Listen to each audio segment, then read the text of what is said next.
Question 1. An applicant for a life insurance policy reveals they are a smoker.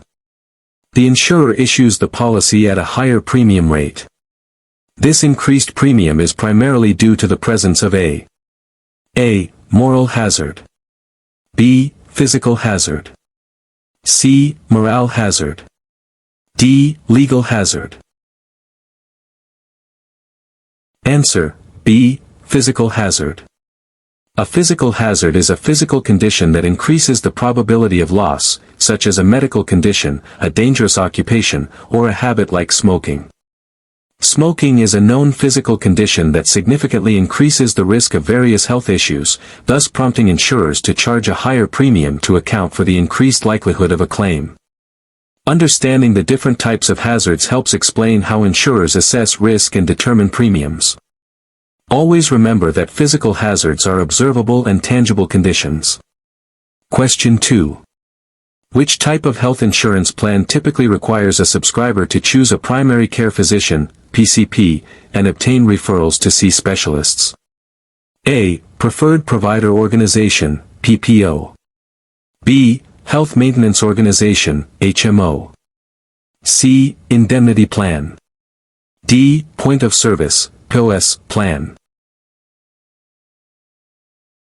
Answer: B. Health Maintenance Organization, HMO. Health maintenance organizations, HMOs, are known for their managed care approach, which centers on controlling costs by emphasizing preventive care and requiring subscribers to select a primary care physician, PCP, within the network. This PCP acts as a gatekeeper, coordinating all care and issuing referrals for specialist visits, ensuring care is received within the network. This structure helps manage healthcare costs and provides integrated care. Remember that the gatekeeper function and referral requirement are key characteristics of an HMO. Question 3. All of the following are non-forfeiture options available to a whole life insurance policy owner except: A. Cash surrender value. B. Extended term. C. Reduced paid up. D. Automatic premium loan. Answer: D. Automatic premium loan. Non-forfeiture options are choices a policy owner has for using the policy's cash value if they stop paying premiums. The three standard non-forfeiture options are cash surrender value, extended term, and reduced paid-up insurance. An automatic premium loan is a policy loan provision that uses the cash value to pay an overdue premium and keep the policy in force, rather than a non-forfeiture option that takes effect when the policy is surrendered or lapses. Knowing these distinctions is crucial for understanding how policy cash values protect policy owners. Question 4. The clause in a life insurance policy that prevents the insurer from denying a claim based on misstatements in the application after a certain period, usually 2 years, is known as the A. Free look provision. B. Grace period provision. C. Incontestability clause. D. Reinstatement provision. Answer: C. Incontestability clause. The incontestability clause is a vital provision in life insurance policies designed to protect the policy owner from an insurer discovering a material misrepresentation on the application and then denying a claim years later. After the policy has been in force for a specific period, typically 2 years, the insurer generally cannot contest the validity of the policy, even if there were unintentional misstatements. This clause provides security and certainty for policy owners. Question 5. Which type of life insurance policy offers flexible premiums and an adjustable death benefit, allowing the policy owner to make changes based on their needs? A. Whole life. B. Term life.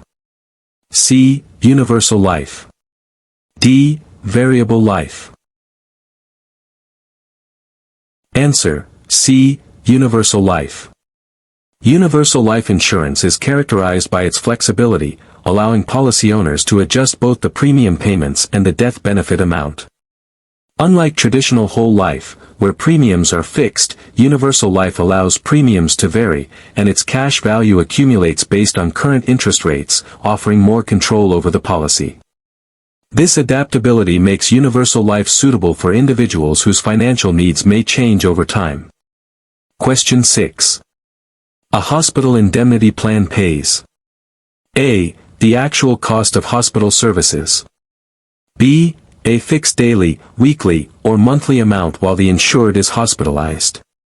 C. For a percentage of the insured's lost income due to hospitalization. D. For all medical expenses incurred during a hospital stay.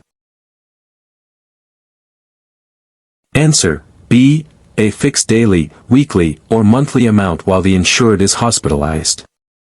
A hospital indemnity plan is a supplementary health insurance policy that provides a fixed cash payment directly to the insured for each day they are hospitalized, regardless of the actual medical expenses incurred. This cash benefit can be used to cover deductibles, copayments, or non-medical expenses. It's not designed to cover all hospital costs but rather to provide a predetermined income stream during hospitalization. Question 7. Under a group life insurance policy, who receives the certificate of insurance? A. The employer. B. The insurer. C. The employee. D. The beneficiary. Answer: C. The employee. In a group life insurance policy, the master policy is issued to the employer, who is the policy owner. Each individual employee covered under the group plan receives a certificate of insurance, which serves as proof of coverage and outlines the benefits, terms, and conditions of their coverage. This certificate confirms their participation in the group plan without them directly owning the master policy. Question 8. All of the following are characteristics of a variable life insurance policy except A. Guaranteed cash value growth. B. Investment in a separate account. C. Policy owner bears investment risk. D. Requires a securities license to sell. Answer: A. Guaranteed cash value growth. Variable life insurance policies do not offer guaranteed cash value growth. Instead, their cash value fluctuates based on the performance of investments held in a separate account. The policy owner assumes the investment risk, meaning they could lose money if the investments perform poorly. Due to the investment component, individuals selling variable life products must hold both a life insurance license and a securities license. Question 9. What is the primary purpose of a elimination period in a disability income policy? A. To determine the policy's maximum benefit period. B. To reduce the number of small claims and manage costs. C. To allow the insurer to investigate the claim. D. To specify the waiting period before benefits begin after a disability. Answer: D. To specify the waiting period before benefits begin after a disability. The elimination period, also known as the waiting period, in a disability income policy is the time period that must elapse following the onset of a disability before benefits become payable. It functions similarly to a deductible in other types of insurance, helping to reduce the number of small claims and thereby making premiums more affordable. The longer the elimination period, the lower the premium. Question 10. The legally binding agreement between the policy owner and the insurance company is represented by the A. Application.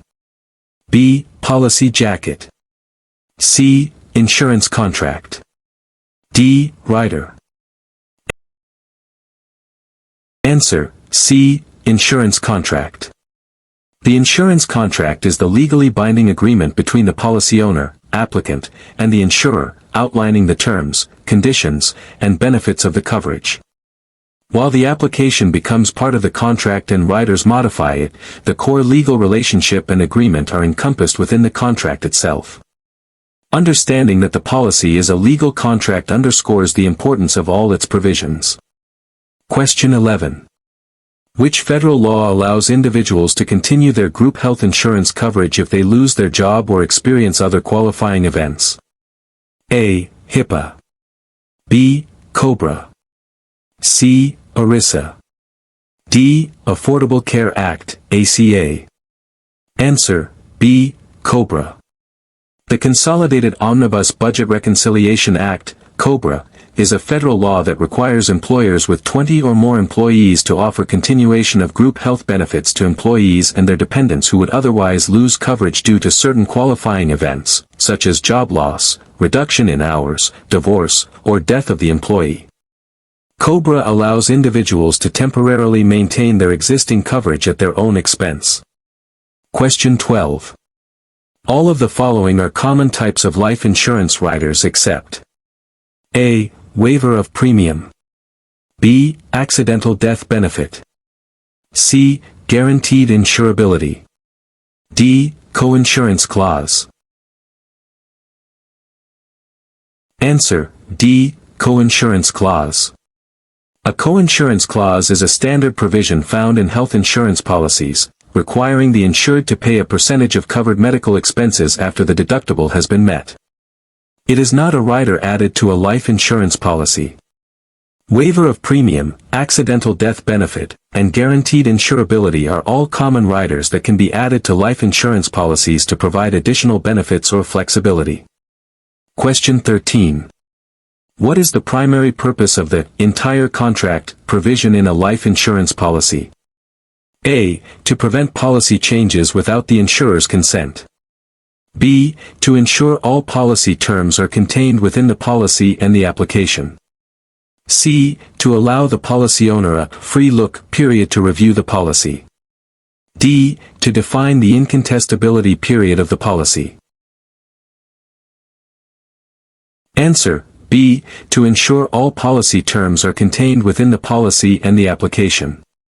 The entire contract provision states that the life insurance policy itself, along with the application, constitutes the entire contract between the policy owner and the insurer.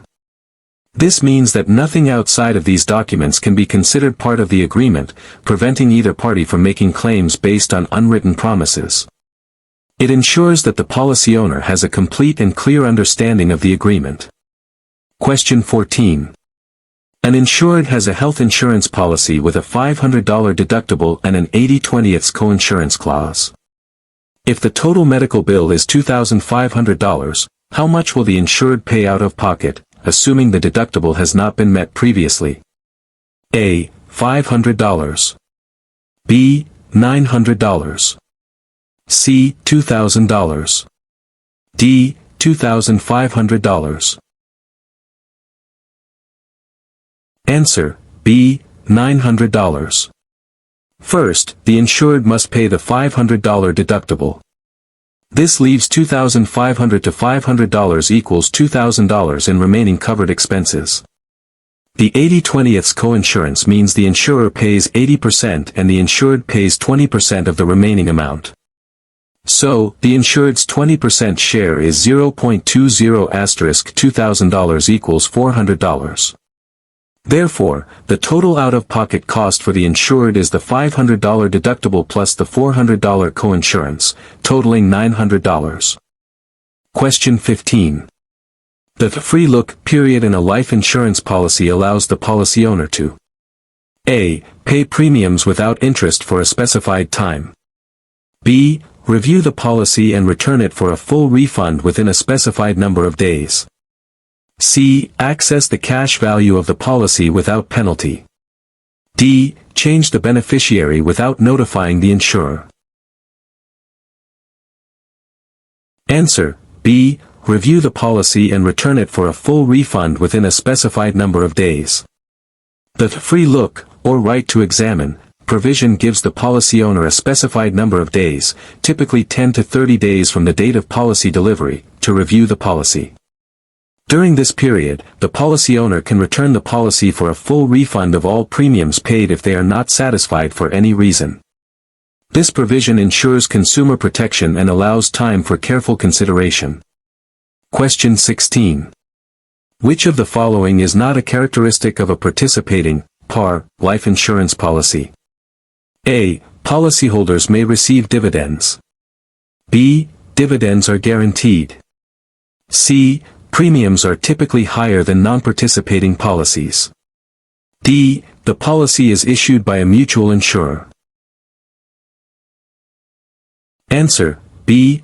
dividends are guaranteed. While participating, par, life insurance policies, typically issued by mutual insurers, do allow policyholders to share in the company's surplus through dividends, these dividends are never guaranteed. Dividends reflect the insurer's actual experience regarding mortality, expenses, and investment earnings, and they are not taxable since they are considered a return of an unearned premium. Premiums for participating policies are generally higher than non-participating policies to allow for the potential return of dividends. Question 17. The purpose of the Coordination of Benefits (COB) provision in group health insurance is to a. Prevent policyholders from having multiple health insurance policies. b. Specify which policy is primary and which is secondary when an individual is covered by more than one group plan. c. Coordinate care between the insured and their primary care physician. d. Ensure that all beneficiaries receive equal benefits. Answer: b. Specify which policy is primary and which is secondary when an individual is covered by more than one group plan. The Coordination of Benefits (COB) provision is designed to prevent overinsurance when an individual is covered by two or more group health plans. It establishes a hierarchy to determine which plan pays first, primary, and which plan pays the remaining covered expenses, secondary, up to the total allowable amount, ensuring that the total benefits paid do not exceed 100% of the medical expenses. This provision is crucial for managing claims when multiple coverages exist. Question 18. What is the primary purpose of an annuity? A. To provide a death benefit upon the annuitant's death. b. To accumulate funds and then liquidate an estate. c. To protect against the risk of living too long, outliving one's income. d. To offer immediate tax deductions for contributions. Answer: c. To protect against the risk of living too long, outliving one's income. An annuity is primarily designed to provide a stream of income during retirement or for a specified period, effectively protecting the annuitant against the risk of outliving their financial resources. While some annuities may have a death benefit component, their core function is to accumulate funds and then systematically distribute those funds over time, often for the remainder of a person's life. Question 19. A disability income policy that pays benefits if the insured cannot perform the duties of any occupation for which they are reasonably suited by education, training, or experience is considered. A. A more restrictive definition of disability. B. A less restrictive definition of disability. C. An own occupation definition of disability. D. An elimination period definition of disability. Answer: A. A more restrictive definition of disability. An any occupation definition of disability is considered more restrictive because it means the insured must be unable to perform the duties of any occupation for which they are reasonably suited, not just their own. This makes it harder for the insured to qualify for benefits compared to an own occupation definition, which typically means inability to perform the duties of their regular job. The definition of disability significantly impacts the likelihood of receiving benefits. Question 20. Which entity regulates the insurance industry primarily at the state level? A. National Association of Insurance Commissioners, NAIC. B. Federal Insurance Office, FIO. C. Department of Justice, DOJ. D. Securities and Exchange Commission, SEC. Answer: A. National Association of Insurance Commissioners, NAIC. The insurance industry is primarily regulated at the state level in the United States. The National Association of Insurance Commissioners, NAIC, is an organization of state insurance regulators that works to promote uniformity in state laws and regulations, but it does not have direct regulatory authority. Individual state departments of insurance or similar bodies are responsible for licensing, solvency oversight, and market conduct regulation within their respective states. Question 21. All of the following are typically tax-deductible as medical expenses except A. Premiums for individual health insurance policies. B. Premiums for long-term care insurance, up to certain limits. C. Premiums for Medicare Part B. D. Premiums for disability income insurance. Answer: D. Premiums for disability income insurance. Premiums paid for individual disability income insurance are generally not tax-deductible because the benefits received from these policies are typically tax-free. However, premiums for various medical expenses, including health insurance premiums, Medicare Part B premiums, and qualified long-term care insurance premiums, up to certain age-based limits, can often be deducted if they exceed a certain percentage of the taxpayer's adjusted gross income. Question 22. When an insured individual with a terminal illness sells their life insurance policy to a third party for less than the death benefit but more than the cash value, this is known as A. Policy loan. B. Accelerated death benefit. C. Viatical settlement. D. Surrender for cash value. Answer: C. Viatical settlement. A viatical settlement occurs when a terminally ill insured sells their life insurance policy to a third-party buyer, a viatical settlement provider, for a percentage of the death benefit. The buyer then becomes the new policy owner, pays the premiums, and collects the full death benefit when the original insured dies. This provides immediate liquidity to the terminally ill individual, which is different from an accelerated death benefit which is paid by the insurer directly. Question 23. The purpose of the guaranteed insurability rider in a life insurance policy is to allow the policy owner to A. Pay premiums in advance without interest. B. Purchase additional coverage at specified future dates without proof of insurability. C. Convert the policy to a different type of insurance.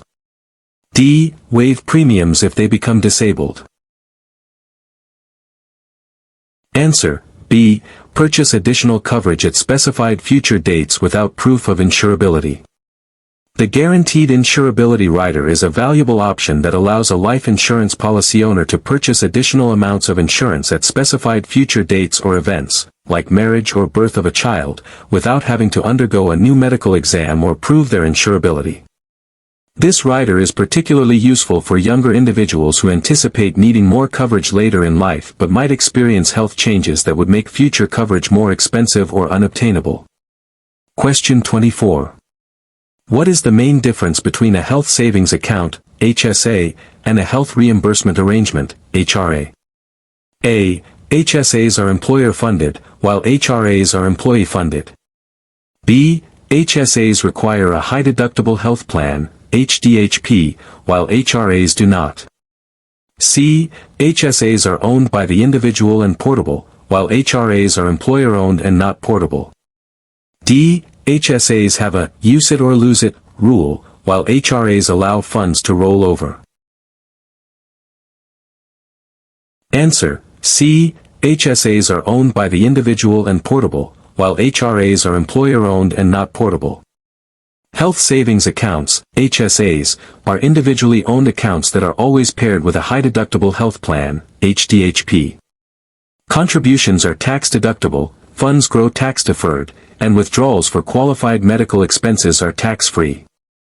HSAs are portable and funds roll over year to year. Health reimbursement arrangements, HRAs, conversely, are employer-funded accounts, owned by the employer, and funds are not portable if the employee leaves the company. They may or may not roll over, depending on the plan. Question 25. An agent who makes a false or misleading statement about the benefits, advantages, or dividends of an insurance policy in order to induce a policy owner to surrender an existing policy for a new one is engaging in A. Churning. B. Rebating. C. Twisting. D. Misrepresentation. Answer: C. Twisting. Twisting is an illegal unfair trade practice where an agent makes false or misleading statements or incomplete comparisons to persuade an insured to cancel an existing life insurance policy and purchase a new one with a different insurer. The key element is that the new policy is generally not in the client's best interest.